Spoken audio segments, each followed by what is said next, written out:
الحمدللہ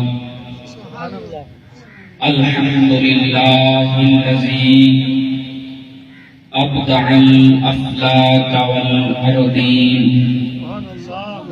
والصلاة علی من کان نبیا وآدم بین الماء والطین وعلى آلہ واصحابہ وأهل بيته وعلماء أهل سنته أجمعين أما بعد فأعوذ بالله من الشيطان الرجيم بسم الله الرحمن الرحيم واعتصموا بحبل الله جميعا صدق الله العظيم وصدق رسوله النبي الكريم الأمين إن الله وملائكته يصلون على النبي يا أيها الذين آمنوا صلوا عليه وسلموا تسليما اللهم صل على سيدنا ومولانا محمد وعلى آله وأصحاب سيدنا ومولانا محمد وبارك وسلم وصلوا عليه الصلاة والسلام عليك يا سيدي يا رسول الله وعلى آلك وأصحابك يا حبيب الله. حمد و صلاۃ کے بعد میرے نہایت واجب الاحترام قبلہ پیر صاحب اور قبلہ استاد محترم اور میرے ہم مکتب ساتھیوں، بزرگوں، دوستوں، السلام علیکم ورحمۃ اللہ وبرکاتہ. میرے نہایت معظم محتشم سامعین حضرات، میرا جو آج کا موضوع ہے عظمت قرآن مجید ہے. اس کے متعلق بیان کرنا ہے کہ قرآن پاک کیا ہے. قرآن پاک اللہ اور بندوں کے درمیان ایک ربط اور تعلق کا ذریعہ ہے. اسی کے بارے میں، قرآن مجید کے بارے میں نبی پاک علیہ السلام کا ارشاد گرامی ہے، کتاب اللہ حبل ممدود من السماء الى الارض، کہ یہ جو قرآن پاک ہے اللہ تعالیٰ کی طرف سے لامکان سے لٹکائی گئی ایک رسی ہے. میں آپ کو مثال دے کر سمجھانا چاہتا ہوں. جس طرح اگر کوئی شخص کنویں کے اندر گر جاتا ہے، گہری جگہ کے اندر گر جاتا ہے، تو اسے اگر تم نکالنا چاہو اس کا طریقہ کیا ہے؟ اس کا طریقہ کار یہ ہے، اس کی طرف رسا پھینکا جاتا ہے، اسے کہا جاتا ہے تو اسے پکڑ لے، تو اسے مضبوطی کے ساتھ تھام لے، تو اس کے ساتھ چمٹ جا، ہم تجھے باہر نکال لیں گے. اگر کوئی شخص کنویں کے اندر گر جائے، اگر کہیں جگہ کے اندر گر جائے، اس کے نکالنے کا طریقہ یہ ہے، اس کی طرف رسا پھینکا جاتا ہے اور کہا جاتا ہے تو اس کے ساتھ چمٹ جا، تو اس کو مضبوطی کے ساتھ پکڑ لے، اس کو مضبوطی کے ساتھ تھام لے. تو اس کا طریقہ کار تو یہ ہے. تو اللہ رب العزت نے بھی اسی طرح اس خاکدان عالم اور پستی میں گرے ہوئے لوگوں کو لامکان کی بلندیوں تک پہنچانے کے لیے ہمیں ایک روحانی رشتہ اور ہمیں ایک روحانی وسیلہ اور ذریعہ عطا کیا ہے. وہ ہے کیا؟ وہ قرآن پاک ہے، وہ اللہ رب العزت کی پاک کتاب ہے، وہ قرآن مجید ہے. یہ تو آپ کو معلوم ہے کہ یہ جو قرآن پاک ہے یہ اللہ رب العزت کا کلام ہے اور یہ اللہ رب العزت کی صفت ہے. اور جو اللہ رب العزت کی ذات ہے یہ ہے اصل. تو یہ کہتے ہیں کہ ہر فرع جب اپنی اصل کی طرف لوٹتی ہے تو اس فرع کے ساتھ جو وابستہ ہو جاتا ہے، اس فرع کے ساتھ جو چمٹ جاتا ہے، جو اسے تھام لیتا ہے، فوراً جب اپنی اصل کی طرف لوٹتی ہے تو اس شے کو بھی اپنے ساتھ لے جاتی ہے۔ قرآن پاک اللہ کا کلام ہے، اللہ کی صفت ہے، اللہ کی ذات اصل ہے، جو اس قرآن پاک کے ساتھ چمٹ جائے گا، اس کے ساتھ وابستہ ہو جائے گا، جو اسے مضبوطی کے ساتھ تھام لے گا۔ جب یہ قرآن پاک اللہ کی صفت اپنی اصل یعنی اللہ رب العزت کی طرف لوٹے گی، جو اسے مضبوطی کے ساتھ تھام لے گا، جو اسے مضبوطی کے ساتھ پکڑ لے گا، جب وہ اپنی اصل کی طرف لوٹے گا تو اس شخص کو بھی اپنے ساتھ لے جائے گا۔ اللہ رب العزت کا لاکھ لاکھ احسان ہے۔ ہم نبی پاک علیہ الصلوۃ والسلام کے غلاموں کو ایک عظیم نعمت عطا کی، ہم پر بہت ہی بڑا احسان کیا، اور یہ بھی آپ کو معلوم ہے جو قرآن پاک ہے یہ قبر کے اندر فائدہ لیتا ہے۔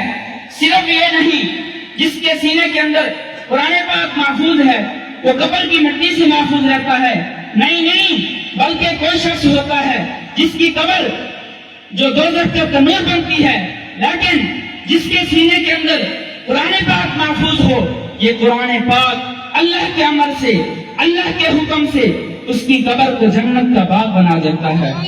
خوش نصیب ہے وہ انسان جنہوں نے اپنے سینوں کے اندر قرآن پاک کو محفوظ کیا۔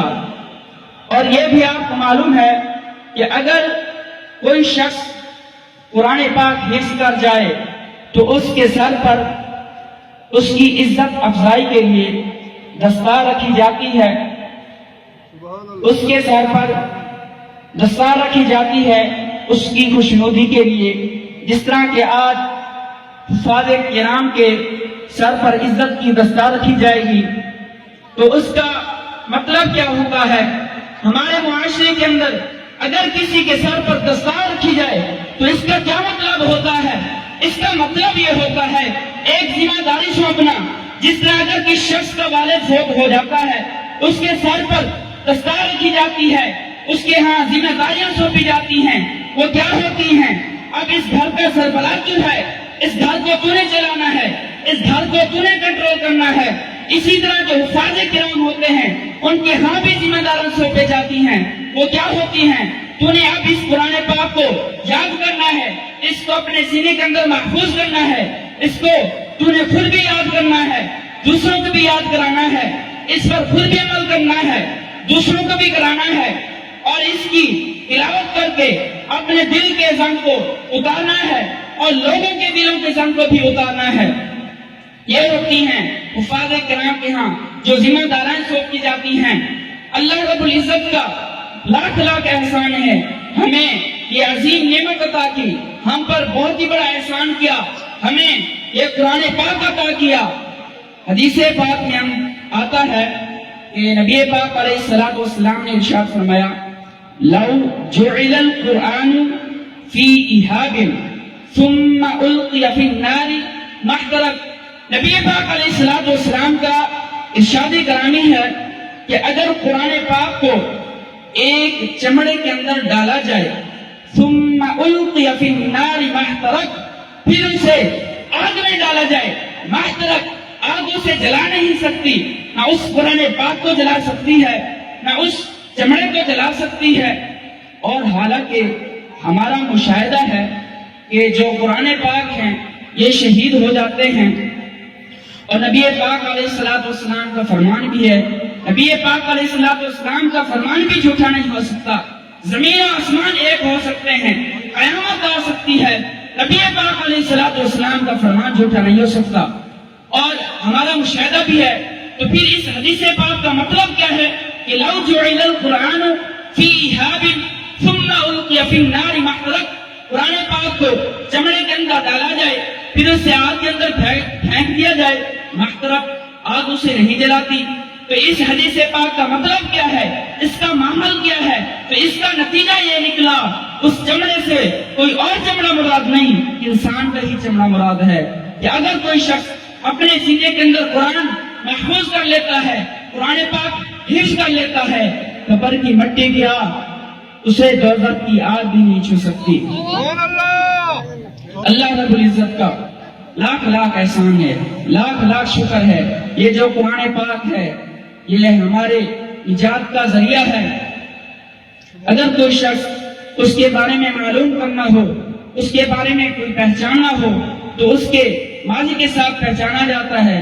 اگر ہم بھی اپنی ماضی پر نظر ڈالیں، اپنے سلف و صالحین پر نظر ڈالیں تو وہ معزز تھے، اور اگر ہم اپنے سلف و صالحین کی زندگی پر نظر ڈالیں، ان کی کتنی زندگی خوشگوار تھی، کتنی پرسکون زندگی تھی، تو اسی وجہ سے تو وہ معزز تھے، اسی وجہ سے تو وہ معزز تھے۔ وہ معزز تھے زمانے میں، وہ معزز تھے زمانے میں مسلمان ہو کر، وہ معزز تھے زمانے میں مسلمان ہو کر، اور ہم خوار ہوئے، ہم ذلیل ہوئے تارک قرآن ہو کر۔ ان کو جو عزت ملا، ان کو جو مقام ملا، ان کو جو مرتبے ملے، اسے قرآن پاک کی بدولت ہی ملے۔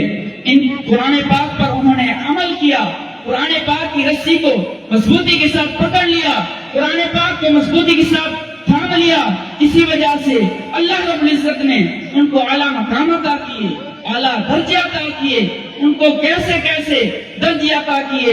ان کے زمین بھی ماتحت کر دی، آسمان بھی ان کے ماتحت کر دیا، دریا سمندر بھی ان کے ماتحت کر دیے، اربع عناصر بھی ان کے ماتحت کر دیے، یعنی زمین، یہ پانی، ہوا، مٹی، آگ، یہ سب کے سب ان کے ماتحت کر دیے۔ اللہ رب العزت نے اپنے پیاروں کو کیا مقام عطا کیا؟ یہ دنیا کے اندر جتنی بھی چیزیں ہیں ان پر اپنے اولیاء کو، اپنے دوستوں کو ان پر حکومت عطا کی، ان پر تصرف عطا کیا۔ دعا کرو کہ اللہ رب العزت ہمیں بھی اس رسی کو مضبوطی کے ساتھ پکڑنے کی توفیق عطا فرمائے، اس کو چمٹنے کی اللہ رب العزت ہمیں توفیق عطا فرمائے، اس کی تلاوت کرنے کی توفیق عطا فرمائے۔ وآخر دعوانا الحمدللہ رب العالمین۔